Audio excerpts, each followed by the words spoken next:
My name is Thomas Richardson.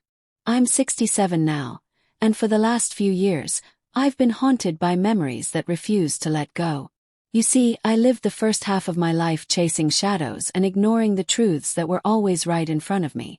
Only now, sitting in this quiet house in Kansas, do I realize how many times I should have listened.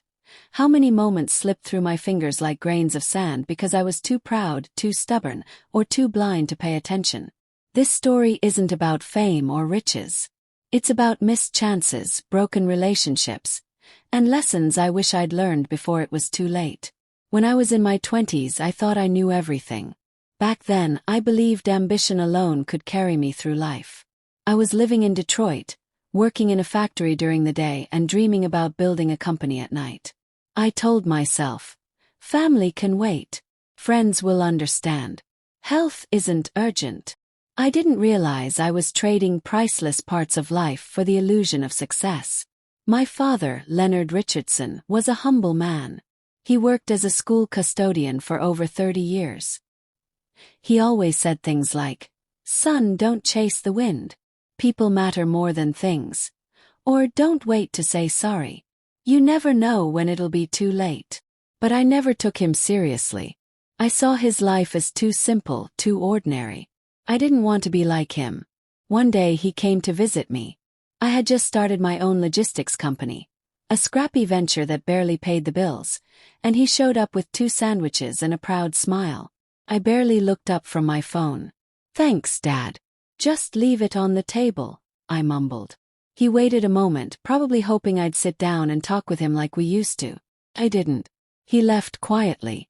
2 months later, he died of a heart attack in his sleep. I never got to say thank you. I never told him I was proud of him, too. That was the first real regret that marked my soul like a scar. Then there was Emily. We met when I was 26. She was everything I wasn't: patient, empathetic, and grounded. She worked as a nurse, and every time we went out, she'd smile at strangers and chat with waiters like they were old friends. I loved that about her. But I never told her. Not really. I assumed she knew. I was too busy building the future. I missed our anniversary dinner 2 years in a row because of work. I never showed up to her sister's wedding. I didn't even notice when she stopped waiting up for me at night. One night I came home late again, smelling like the office and stress. She was sitting on the couch, holding a box of my things. Her eyes were tired. "Thomas," she said quietly, "I love you, but I can't keep coming in second to your schedule. I need to feel seen, not just needed."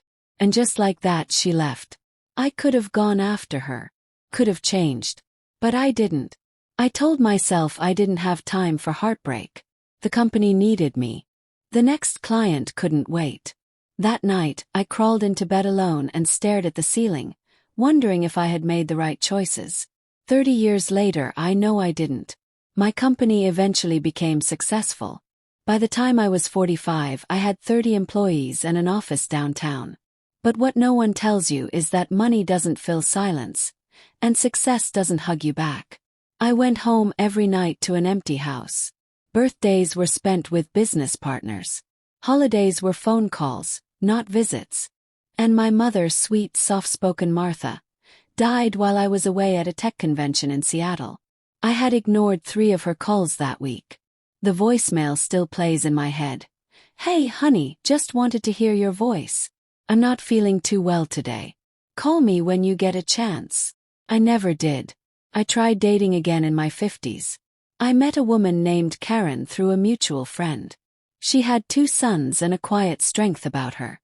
We went on a few dates, had some good conversations. But I wasn't present. My mind was always on contracts, new deals, the next big milestone. One night, she looked me in the eyes and said, "Thomas, you're a good man, but you're living in a world that doesn't include anyone else." That hit hard. 'Cause it was true. I always thought I had more time. More time to apologize. More time to show up. More time to say, "I love you." But that's the lie we all believe until the clock runs out.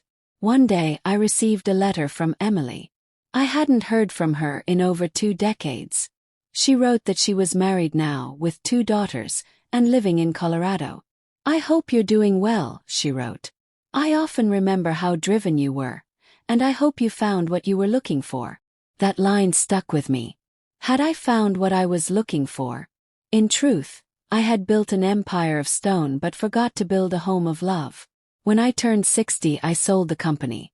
I thought retirement would bring peace. But all it did was amplify the silence. No one called. No one visited. I sat in the same house, drinking coffee every morning and wondering where everyone went. That's when I started writing down the things I wish I'd known sooner. I wish I had learned to forgive quickly. I held on to grudges like trophies, thinking they gave me power. In truth, they poisoned me slowly. I wish I had said I'm sorry more. Pride was my prison. And I wish I had listened, truly listened to people when they were trying to love me. There's a man at my church named Ben. He's 32 and newly married. One day he asked if I had any advice about life. I laughed and said, "Son, I've got a list of what not to do." Then I told him, "Don't wait until you lose people to appreciate them. Don't be so busy building your future that you forget to live in the present. Say, I love you like it's the last time because someday it will be." Now I spend my days volunteering at the community center. I teach kids how to fix things, bikes, clocks, even old radios. Gives me a sense of meaning. There's a teenager named Marcus who reminds me a lot of myself. Sharp, impatient, hungry for success. I try to teach him more than mechanics. I try to teach him what I missed.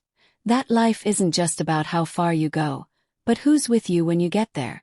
Sometimes I visit the park where I first kissed Emily. I sit on the same bench, watching couples walk by.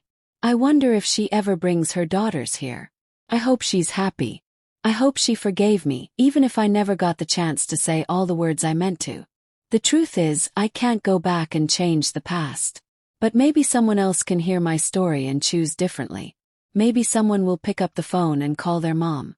Maybe someone will cancel that meeting to attend their kid's recital.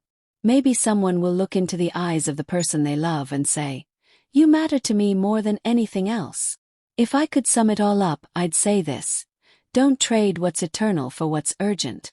The business deal can wait. The email isn't life or death. But love, family, health, and peace, those things are fragile. And once broken, they don't always come back. I'm Thomas Richardson. And these are the lessons I learned too late, after 30 years of regret. But maybe, just maybe, they can help someone else start their journey a little wiser than I did.